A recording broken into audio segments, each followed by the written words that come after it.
Peristiwa yang menjadi sorotan, peristiwa viral. Niat hati untuk menambah kesaktian namun justru berujung kematian. Peristiwa tersebut terjadi di Pantai Payangan, Desa Sumerjo, Kecamatan Ambulu, Kabupaten Jember, Jawa Timur, pada Minggu 13 Februari 2022.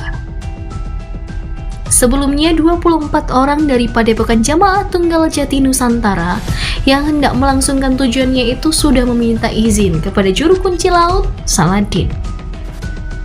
Namun, pada dasarnya Saladin sudah mengingatkan mereka agar tidak melakukan, mengingat saat itu ombak di Pantai Payangan sedang tinggi-tingginya, sehingga warga dihimbau agar tidak melakukan kegiatan di sekitar pantai. Tapi mereka mengabaikan dan tetap melaksanakan ritualnya. 10 dari 24 orang yang dinyatakan tewas akibat terseret ombak saat melakukan ritual tersebut. Sahabat Kiss Media sekalian, tahukah Anda bagaimana kacamata syariat memandang hal ini? Dalam hadis dijelaskan, yang artinya dari Abdullah, ia berkata, saya mendengar Rasulullah SAW bersabda, sesungguhnya hizib, azimah, dan pelet adalah perbuatan syirik. Hadis riwayat Ahmad 3385. Lalu bagaimana dengan ritual untuk memperoleh kesaktian? Apakah murni haram sesuai dengan hadis riwayat Imam Ahmad tersebut?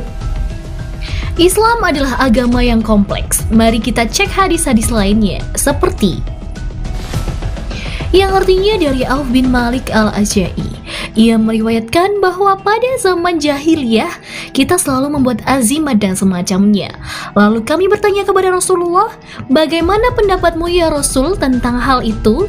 Rasul pun menjawab, coba tunjukkan azimatmu itu padaku.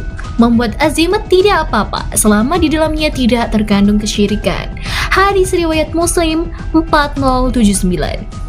Dari hadis di atas, kita memahami bahwa kegiatan seperti membuat azimat dan bentuk-bentuk kesaktian lainnya adalah boleh menurut Rasulullah SAW, asalkan dalam kegiatan tersebut benar-benar tidak menyalahi syariat murni, seperti jauh dari kata zikir.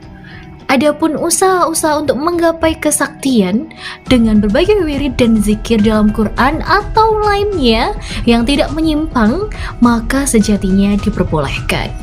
Contoh-contoh lain adalah seperti kisah dalam kitab Al-Adab Asy-Syar'iyyah wal Minah Al-Mar'iyah.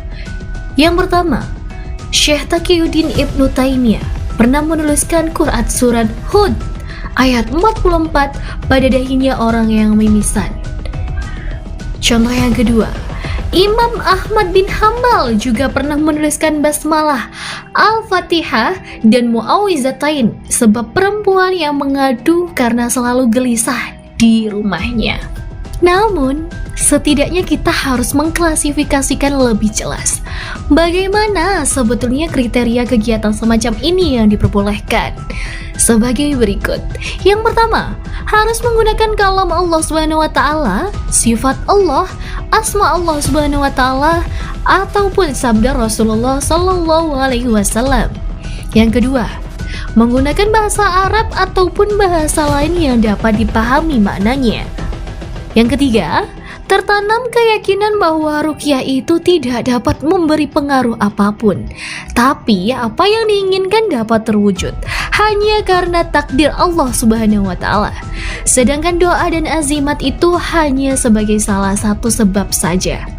Karena sejatinya semua tidak serta-merta pasti dapat kesaktian, namun butuh asisi dan keputusan Allah Subhanahu wa Ta'ala. Dari kitab Al-Ilaj Biruqyah Minal Kitab wa Sunnah halaman 82 sampai 83. Wallahu a'lam.